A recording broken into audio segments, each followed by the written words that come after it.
말씀은 출애굽기서 20장 1절로부터 2절, 2절 말씀입니다.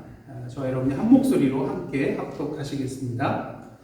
하나님이 이 모든 말씀으로 말씀하여 이르시되 나는 너를 애굽 땅 종되었던 집에서 인도하여 낸 내 하나님 여호와니라. 아멘. 이는 하나님의 말씀입니다.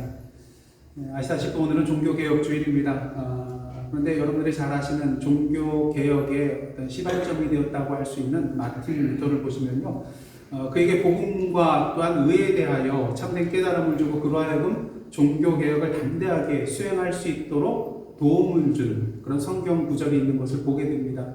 바로 그 말씀은 로마서 1장 17절 말씀인데요. 한번 다 함께 한 목소리로 합독하시겠습니다. 복음에는 하나님의 의가 나타나서 믿음으로 믿음에 이르게 하나니 기록된 바 오직 의인은 믿음으로 말미암아 살리라 함과 같으니라. 복음에는 뭐가 나타났다고요? 하나님의 의가 나타났다, 계시되었다, 이렇게 성경 구절을 말하고 있습니다.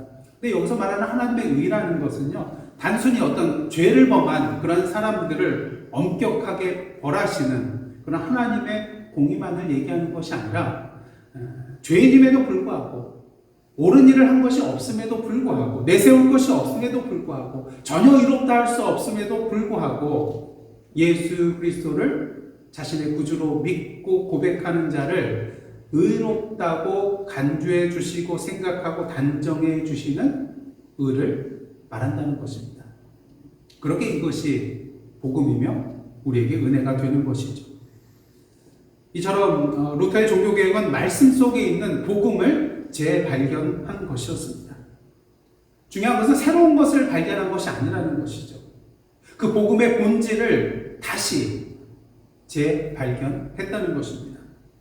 그러기 루터는 당시 왜곡된 그런 복음을 가지고 면죄부를 팔고 있는, 그러니까 면죄부를 사고 그냥 홍통에 잘라나고 돈소리가 들어가면은 연옥에 있던 영혼들이 천국으로 가게 된다, 이런 로마 가톨릭의 그런 주장, 잘못된 가르침에 대하여 침묵할 수가 없었던 것입니다. 그렇게 개혁을 원래 의도한 것은 아니었어요. 하지만 처음에는 그냥 그것에 대해서 토론하고자 95개조 방망문을 붙인 것인데, 이것이 어떻게 하나님의 인도하신 가운데 개혁의 불씨가 되었던 것입니다. 그런 의미에서 한번 이 시간 다 함께 따라가 보시기 바랍니다. 복음은 명령입니다. 복음은 개혁을 향한 주님의 명령입니다. 개혁을 향한 주님의 명령입니다. 왜냐하면 우리가 복음의 진리, 하나님의 말씀을 제대로 알고 믿고 있다면 잘못된 복음과 진리에 대해서 가만히 앉아 있을 수는 없기 때문인 것이죠. 왜? 진리를 아니까요. 지금 눈앞에 펼쳐지는 것이 진리가 아니라는 것을, 거짓이라는 것을, 멸망의 길이라는 것을 너무나도 잘 알기 때문에 가만히 있을 수가 없는 것이기 때문인 것입니다. 그렇게 우리가 하나님의 말씀을 제대로 깨닫고 알 때에 우리의 삶에 뭐가 일어나냐면요, 개혁이 일어나게 되는 것입니다. 근데 보통 우리가 개혁하면요, 새로운 것, 뭔가 전에 없었던 혁신적인 것들을 생각하고 또 전에 없었던 것을 행하는 것이라고 생각할 때가 많이 있습니다. 하지만 본질적으로 개혁이란 무엇입니까? 한자어를 보시면요, 그 개혁의 의미를 제대로 알 수가 있는데, 고칠 개자는요, 몸기자와 또 칠복자가 합쳐진 그런 글자입니다. 그래서 자기의 몸을 친다는 것이죠. 그 다음 혁자는 가죽 혁자잖아요. 근데 이것은 상형 문자인데요, 짐승을 매달아 놓고 손으로 껍데기를 벗기는 모습을 묘사한 상형 문자라고 합니다. 그래서 1차적인 의미가 가죽 혁자가 되는 것이죠.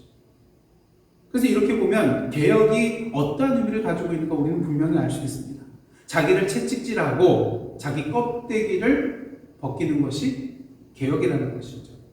잘못된 전통의 껍데기, 내용 없이 형식만 요란한 껍데기, 그리고 이런 모든 것들을 벗겨내는 것이 바로 개혁이라는 것입니다. 그래서 영어의 개혁이라는 단어를 보시면 리포메이션이라는 단어를 쓰는데요, 리폼이라는 말에서 나온 것입니다. 리폼이 뭡니까? 다시 모양을 만드는 거잖아요. 중요한 것은 무엇에 근거하여 이 모양을 다시 만드냐는 것입니다. 바로 하나님의 말씀에 근거하여서 다시 모양을 만든다는 것입니다. 그런 의미에서 종교개혁이라는 것은요, 잘못된 신앙의 모습들을 모두 벗겨내고 제거하고 하나님의 말씀의 원래의 순수성, 본래성으로 돌아가는 것을 의미한다고 할 수가 있는 것입니다. 그러니까 다시 말해서 전에 어떤 새로운 것을 만드는 것이 아니라 잘못되고 왜곡되고 뒤틀렸던 그 모든 것들을 바로잡아서 본래의 모습으로 돌아가는 것이 바로 종교개혁이라는 것입니다. 그러게 참된 종교개혁의 신앙은요, 다시 말씀으로 돌아가는 신앙이요, 다시 은혜로 돌아가는 신앙이요, 다시 믿음으로 돌아가는 신앙이라고 할 수가 있는 것입니다. 근데 중요한 것은 이 모든 것이 가능해지기 위해서는요, 무엇보다 먼저 말씀으로 돌아가야 한다는 것입니다. 여러분, 말씀 없이 은혜가 뭔지 알겠습니까? 말씀이 없다면 무엇이 은혜인지 알 수가 없겠죠. 여러분, 말씀이 없이 무엇을 믿어야 하는지 알 수 있겠습니까? 그렇지 않다는 것이죠. 그렇게 마틴 루터의 종교개혁은 어디에서부터 시작이 됐습니까? 말씀, 복음의 재발견에서 시작이 된 것입니다. 그리고 종교개혁이라는 것은 1517년 마틴 루터부터 우리가 시작이 됐다고 알고 있지만 사실 구약시대까지 다 거슬러 올라갑니다. 그 전에도 종교개혁이 있었던 것이죠. 여러분이 잘 아시는 히스기야 왕, 그리고 요시야 왕을 보면은 단호하게 종교개혁을 했던 것을 우리가 보게 되는 것입니다.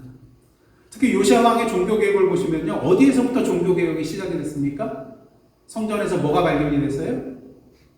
율법책이 발견됨으로써 그때부터 종교개혁이 본격적으로 시작이 되는 것을 우리가 보게 되는 것입니다. 당시 요시야 왕 때에 발견된 율법책에 대해서 많은 학자들이 좀 다른 견해가 있습니다. 이것은 토라, 모세오경 전체를 의미하는 것이었을 것이다. 또 어떤 학자는요, 문서 편집설에 의한 문서 편집자 이런 사람들의 의견에 의하면 그냥 신명기 책 하나였을 것이다. 또 뭐 다른 주장도 있는데 어찌되었든 이 율법책은요, 하나님께서 이스라엘 백성들에게 주신 십계명을 비롯한 각종 계명들과 특히 신명기에 나오는 하나님의 여호와의 말씀과 명령을 지키면 뭘 받는다 그랬죠?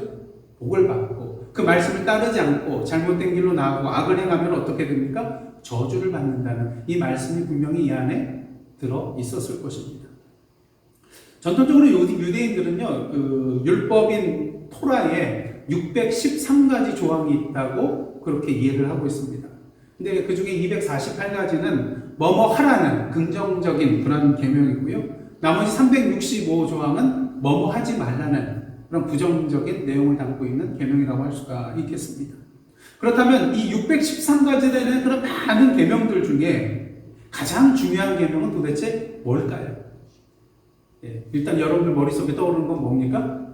십계명. 왜 십계명이 중요하다고 생각이 되십니까? 지난주 보시면 이제 하나님께서 이스라엘 백성들에게 나타나시기, 임재하시기 위해서 이제 많은 뭐 구름도 일으키고 그냥 천지가 울리고 그러잖아요.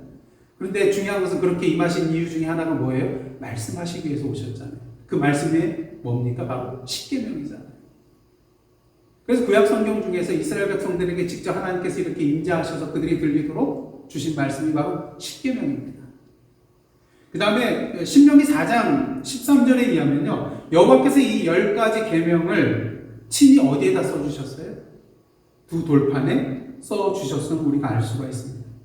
한마디로 십계명이라는 것은 하나님께서 친필로 이스라엘 백성들에게 주신 계명이라는 것이죠. 이렇게 친필로 줬다는 것은 그 계명이 어떻다는 의미입니까? 중요하다는 것이죠.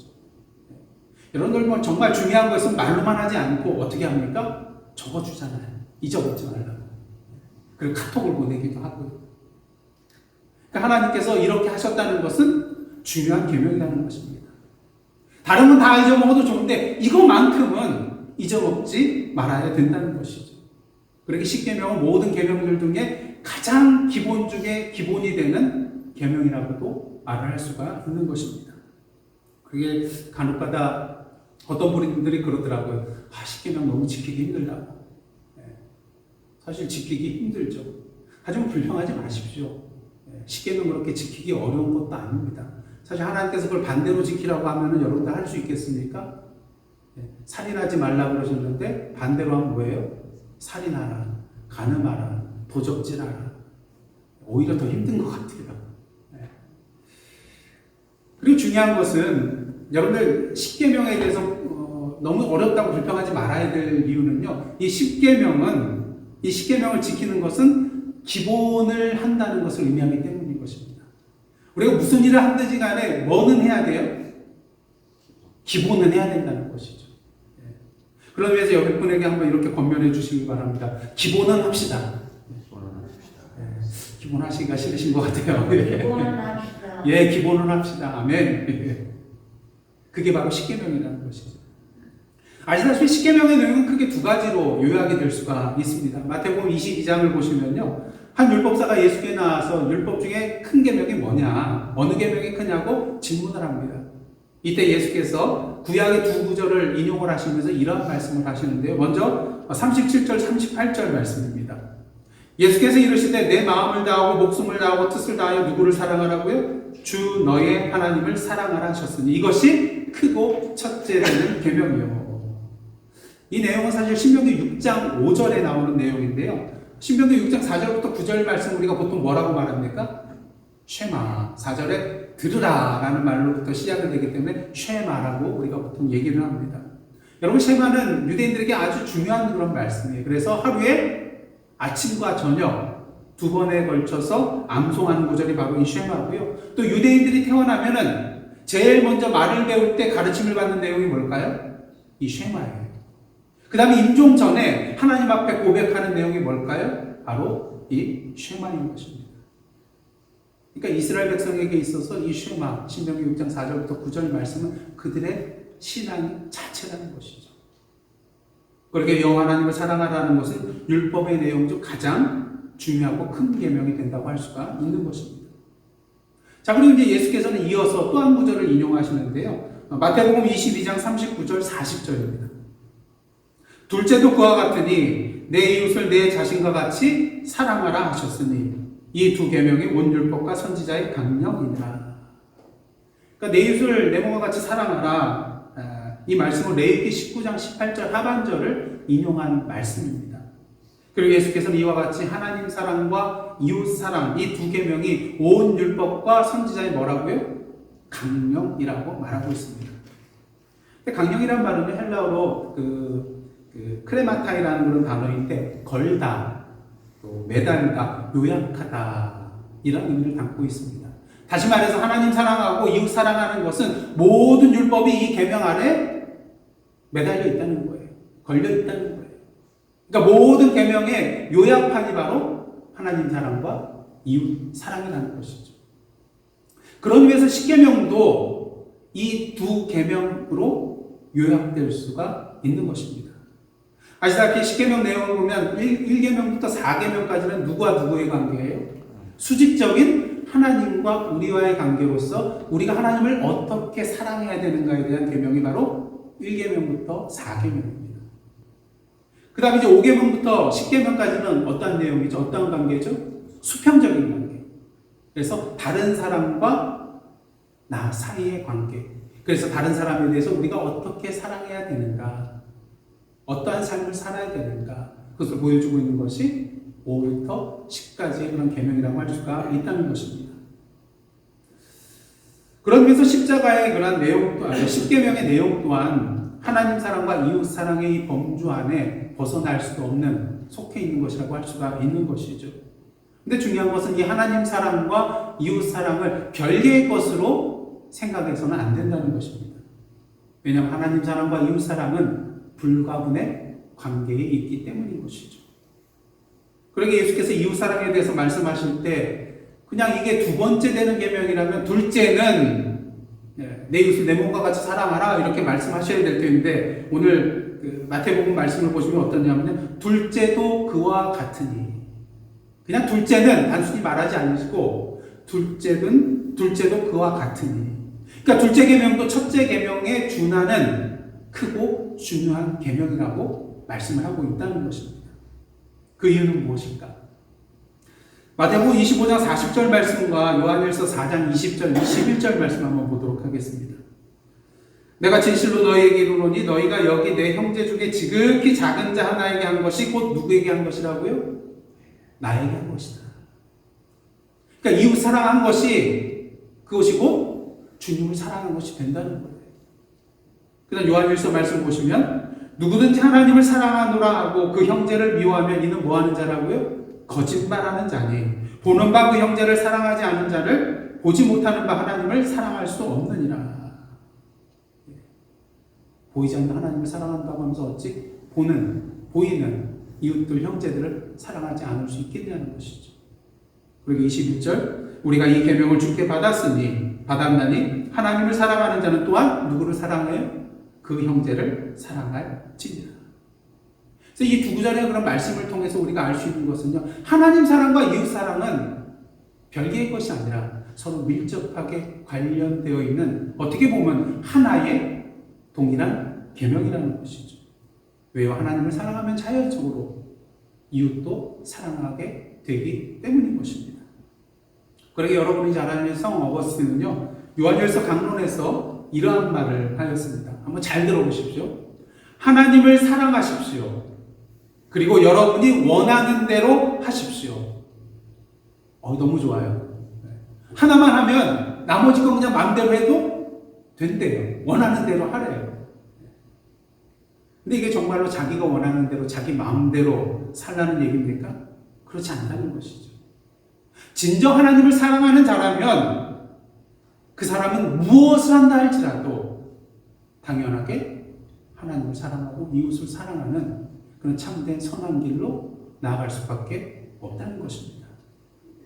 그런 의미에서 십계명을 주시기에 앞서서 하나님께서 자신이 누구신지에 대해서 알려주시는 오늘 본문 2절 말씀은 참으로 중요한 말씀이라고 할 수가 있겠습니다. 2절 말씀 한번 다 함께 읽도록 하겠습니다. 시작. 나는 너를 애굽 땅 종되었던 집에서 인도하여 낸 내 하나님 여호와니라. 이 구절이 중요한 이유는요, 나는 내 하나님 여호와니라는 이 말씀은 하나님께서 지금 주시고자 하는, 이스라엘 백성에게 주시고자 하는 십계명, 이 십계명의 더 대전제요, 출발점이 되는 말씀이라고 할 수가 있기 때문인 것입니다. 십계명의 대전제가 되고 출발점이 되는 것이 바로 이 2절 말씀이라는 것이죠. 그렇게 구약신학자 차일즈라는 분은요, 십계명을 다음과 같이 이해한다고 말을 하고 있습니다. 예를 들어서 어떤 거냐면요, 한번 보십시오. 나는 내 하나님 여호와니라. 그러므로 너는 나 외에는 다른 신들을 내게 두지 말라. 나는 내 하나님 여호와니라. 그러므로 너는 내 하나님 여호와의 이름을 망령되이 부르지 말라. 나는 너의 하나님 여호와라. 그러므로 안식일을 기억하여 거룩하게 지키라. 나는 너의 하나님 여호와라. 그러므로 내 부모를 공경하라. 나는 너의 하나님 여호와라. 그러므로 살인하지 말라. 그러니까 모든 계명의 대전제요 출발점이 되는 것이 나는 내 여호와 하나님이라는 것입니다. 그렇게 유대인들의 십계명 내용과 우리 기독교의 개신교의 십계명의 내용을 보면 좀 차이가 있어요. 특히 1계명과 2계명에 있어서 차이가 있습니다. 우리는 2절 말씀을 이 십계명의 서론격으로 여기거든요. 근데 유대인들은 이 2절 말씀을요, 십계명의 첫 번째 계명으로 여깁니다. 그래서 아까 613가지 율법이 있다고 그랬죠, 조항? 그 중에 613가지 중에 이 2절 말씀이 들어가 있어요. 이걸 계명으로 여긴다는 것입니다. 그럼 11계명 되는 거 아닙니까? 근데 유대인들은요, 우리가 2계명과 3계명으로 분리하는 그것을 합쳐서 2계명으로 여깁니다. 그래서 그들에게도 십계명이에요. 그리고 우리에게도 십계명인데 그 내용이 조금 차이가 있다는 것입니다. 근데 좀 이상합니다. 우리가 십계명으로 받아들인 10가지 계명, 근데 우리가 이렇게 논란이 있는 이유는요, 여러분들 십계명의 내용을 보면 하나님께서 첫째는, 둘째는, 셋째는 이렇게 해주셨으면 참 좋겠는데 그렇게 하지 않으셨거든요. 그러니까 우리 관점과 시각에 따라서 이거를 하나에서부터 10가지 이렇게 나누게 된다는 것입니다. 근데 유대인들은 2절 말씀을 첫 번째 계명으로 여기는 거예요. 왜 그럴까? 사실 계명이라는 것은 명령문으로 되어 있어야 되잖아요. 뭐뭐 하지 말라, 뭐뭐 하라. 이 두 가지로 나뉜다고 그랬잖아요. 근데 2절 말씀은 어때요? 명령문입니까? 뭐뭐 하라, 뭐뭐 하지 말라 이런 표현이 없어요. 그렇기 때문에 이것은 계명이 아니라고 여길 수가 있습니다. 하지만 유대인들은 이것을 계명으로 여겨요. 왜? 하나님의 백성으로서 반드시 믿고 고백해야 할 너무나도 중요한 말씀이기 때문에 그들의 마음속으로 분명히 간직하고 굳게 붙들고 있어야 할 내용이기 때문에 계명으로 여긴다는 것입니다. 여러분 한번 생각을 해보시길 바랍니다. 이 자리에 하나님께서 딱 오셔서 여러분을 향해서 이런 말씀을 하세요. 나는 너의 하나님 여호와니라. 나는 너의 하나님 여호와니라. 이 말씀을 했다고 한번 가정해 보시길 바랍니다. 여러분 이 하나님의 말씀을 어떻게 받아들이시겠습니까? 그냥 말씀하시는 거 그렇지. 여호와 하나님 나의 하나님이시지. 그게 아닐 거예요. 내가 너의 여호와 하나님이니 너희는 나를 믿으라. 이러한 의미로서 여러분들은 받아들이실 것입니다. 이렇듯 나는 너의 여호와 하나님 여호와니라 이 말씀은요. 하나님께서 이스라엘 백성에게 주신 율법의 내용 중에 가장 중요한 말씀이라고 할 수가 있는 것입니다. 그렇게 레위기서 19장을 보시면 거기도 여러 가지 다양한 율법의 그런 말씀들을 하나님께서 주셨는데요. 전체 32절로 이루어졌는데 무려 16차례에 걸쳐서 어떠한 표현이 계속해서 반복해서 나오냐면요. 나는 여호와니라. 나는 너의 여호와니라. 이러한 동일한 내용이 계속해서 16번이나 반복이 되는 것을 우리가 볼 수 있습니다. 이스라엘 백성들이 하나님이 주신 율법의 말씀을 지켜 행하며 살아가야 하는 궁극적인 이유가 그분이 그들의 하나님 여호와이기 때문이라는 것이죠. 그리고 오늘 본문 2절을 보시면요. 하나님께서 뭐라고 하시냐면요. 다시 한번 2절 말씀 보겠습니다. 나는 너를 애굽 땅 종되었던 집에서 인도하여 낸 내 하나님 여호와니라. 단순히 나는 너의 하나님 여호와니라 말씀하신 것이 아니라 그냥 이 사실을 그냥 무조건 믿으라고 하신 것이 아니라 어떤 내용이 나와 있어요? 나는 너를 애굽 땅 종되었던 집에서 인도하여 낸 내 여호와라. 구체적으로 말씀해 주고 계시는 것을 우리가 보게 되는 것입니다. 오늘도 하나님께서 저와 여러분을 향하여서 나는 내 여호와 하나님이라 말씀하고 계십니다. 나는 너의 아버지라고, 너희들은 나의 손이라고, 나의 백성이라고, 거룩한 제사장이라고 말씀하고 계십니다. 왜요? 여호와 하나님께서 사랑하는 예수 그리스도를 통하여서 죄의 종된 우리를 죽음의 길에서부터 참된 영원한 생명의 길로 인도하여 내시고 구원하여 주시고 당신의 영적인 자녀로 삼아 주셨기 때문인 것입니다. 그러게 오늘도 하나님께서 우리 앞에 서 계셔서 나는 너의 하나님 여호와니라 말씀하고 계신다는 것입니다. 그러게 이 사실에 대해서 우리는 다른 것은 다 잊어버려도 이 사실만큼은 잊지 말고 믿음으로 굳게 붙들고 있어야 될 줄 믿습니다. 근데 중요한 사실은요. 이렇게 말씀하시는 하나님은 어떤 하나님이냐면요. 무엇보다도 말씀하시는 하나님이라는 거예요. 오늘 1절 말씀 보시기를 원합니다.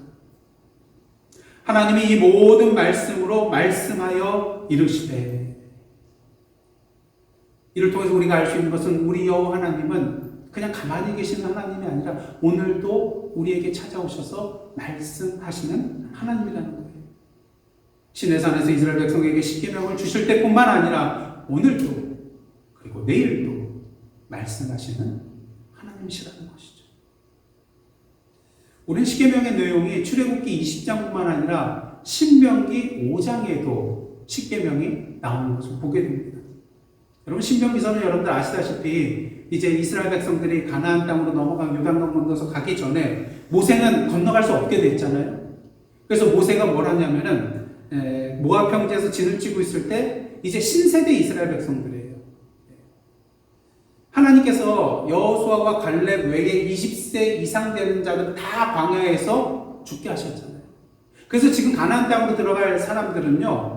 물론 출애굽의 경험을 한 사람, 또 시내산에서의 하나님의 임재와 또 십계명 주시고 율법 주심을 경험한 그런 자들도 있지만 대부분은 광야 생활 가운데 새롭게 태어난 신세대예요. 그러니까 한마디로 출애굽의 2세대라고 할 수 있는 그런 백성인 것입니다.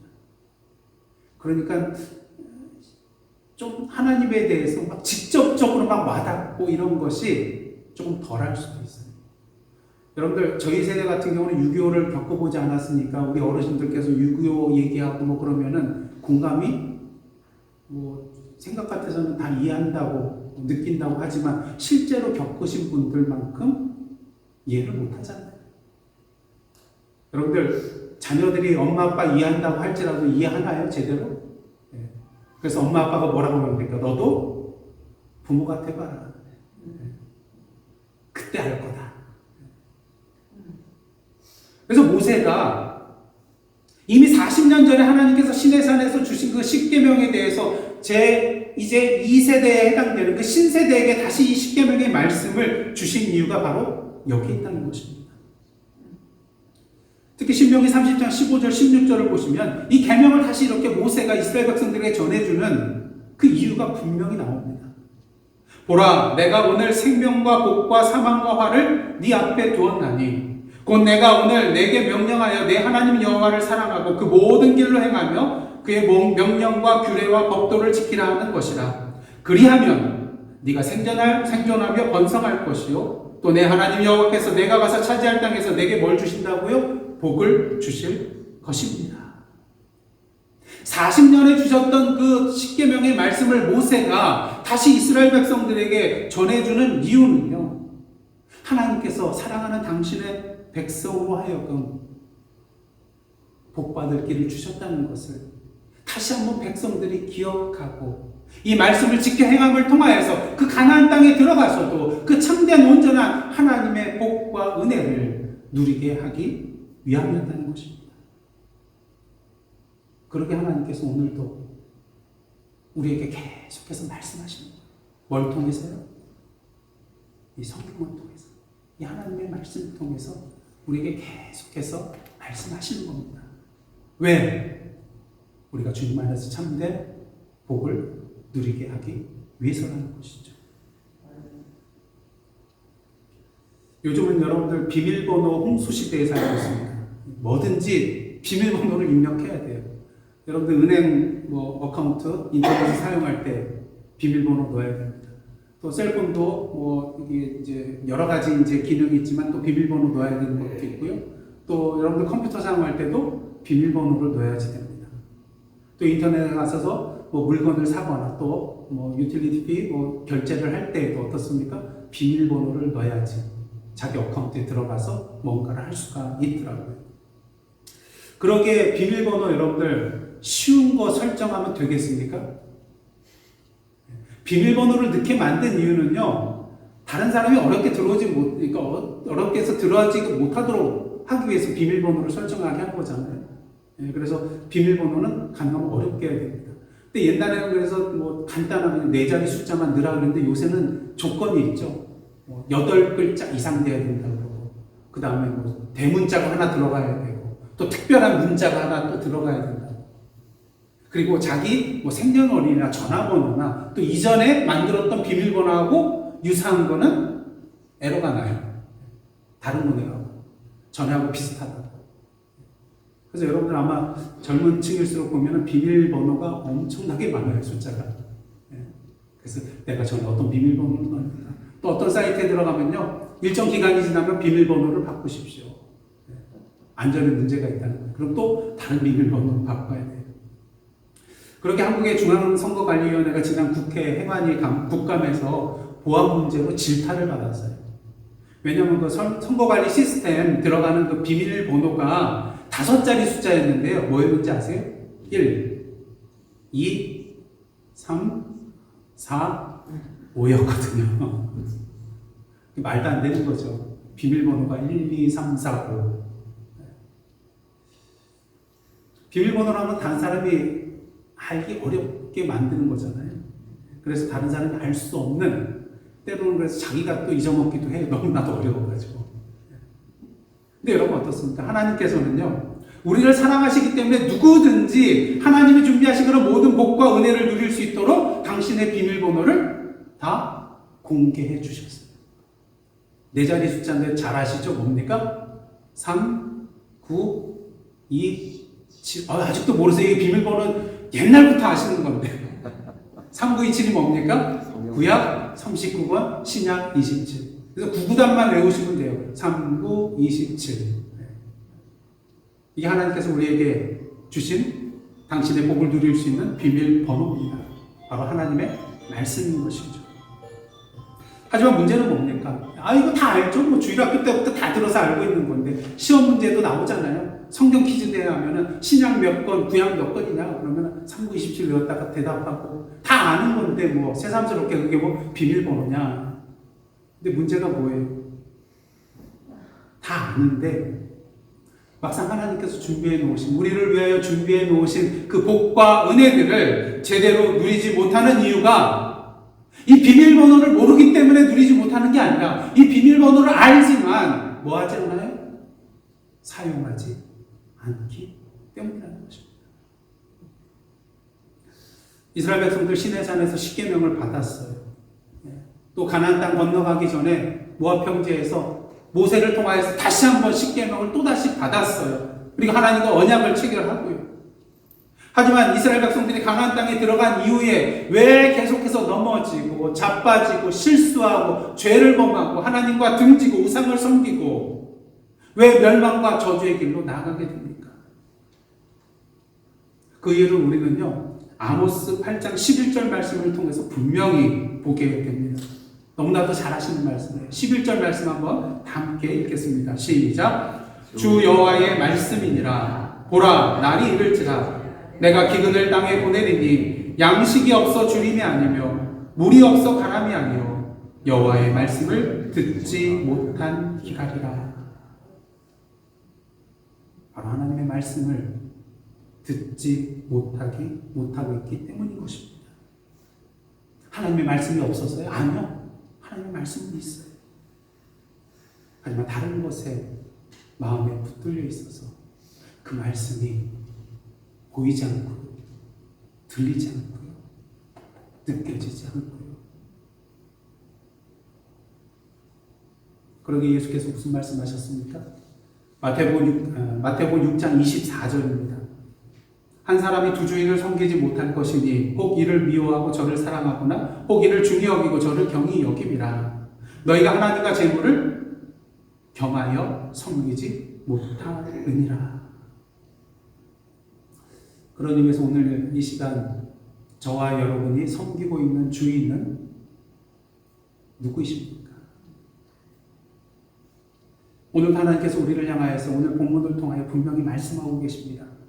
나는 너를 사랑하는 너의 하나님 여호와니라. 이 사실을 믿으시나요? 만약 정말로 믿으신다면 이 하나님의 말씀 안에 거하는 삶을 살고 있어야 하는 것입니다. 신명기 5장 1절을 보시면요, 모세가 십계명의 말씀을 신세대 이스라엘 백성들에게 전해주기에 앞서서 이러한 말을 하고 있습니다. 1절 말씀, 신명기 5장 1절 말씀 다 함께 읽겠습니다. 시작. 모세가 온 이스라엘을 불러 그들에게 이르되 이스라엘아, 오늘 내가 너희의 귀에 말하는 규례와 법도를 듣고 그것을 배우며 지켜 행하라. 듣고 배우며 지켜 행하라. 왜요? 요한일서 5장 3절입니다. 하나님을 사랑하는 것은 이것이니 우리가 뭐를 지키는 거예요? 그의 계명들을 지키는 것이라. 그의 계명들은 무거운 것이 아니로다. 왜요? 사랑하면요 다 감당할 수 있더라고요.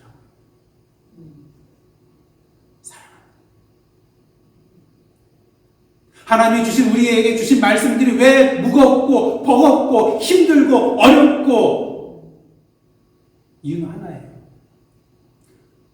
아직도 제대로 살아가지 않기 때문입니다. 하나님을 진정 사랑한다면요 그 말씀이 무겁지 않습니다. 여러분이 잘 아시는 헬렌 켈러 이러한 말을 하였습니다. 너무나도 감동이 되는 말씀이에요. 성경의 밑줄을 긋는 것도 좋지만 성경이 당신의 삶에 밑줄을 긋게 하라. 저도 신대원 시험 볼 때요, 성경책 다 신구약 성경책에서 거기에 막 색깔별로 색연필 가지고 또 형광펜 가지고 그 신구약 한 권이 다 그렇게 돼 있었어요. 물론 중요해요. 근데 성경 66권 전체를 그렇게 밑줄 쳤다 할지라도, 하이라이트 했다 할지라도 그 말씀이 우리의 삶 가운데 나타나지 않는다면 헛거라는 것이죠. 성경이 당신의 삶에 밑줄을 긋게 하라. 오늘은 종교개혁주일입니다. 바라기는 저와 여러분의 매일매일의 삶이 종교개혁일이 되기를 원합니다. 종교개혁은요, 어려운 거 아니에요. 다시 하나님의 말씀으로 돌아가는 것이고요. 궁극적으로 우리 여호와 하나님, 나의 여호와 하나님께 다시 돌아가는 것입니다. 다시 돌아가는 것. 기도하시겠습니다. 하나님, 오늘도 우리를 향하여 나는 내 하나님 여호와라고 말씀하시는 하나님께 돌아가는 저희들 되게 하여 주옵소서. 오늘도 하나님의 말씀으로 다시 돌아가며 그 말씀을 듣고 배우며 지켜 행하는, 그 말씀이 우리의 삶에 밑줄을 긋게 하는 참된 종교개혁의 삶을 살아가는 저희들 되게 하여 주옵소서. 그래야 오늘도 하나님의 백성이요, 하나님의 소유요, 하나님의 사랑하는 자녀로서 하나님께서 주시는 그 모든 복과 은혜를 우리의 삶을 통하여 살아내며 그 주님을 이 세상에 드러내고 선포하는 저희들의 거룩한 삶, 복된 삶 되게 하여 주옵소서. 이 모든 말씀이신 예수 그리스도의 이름으로 기도드리옵나이다. 아멘.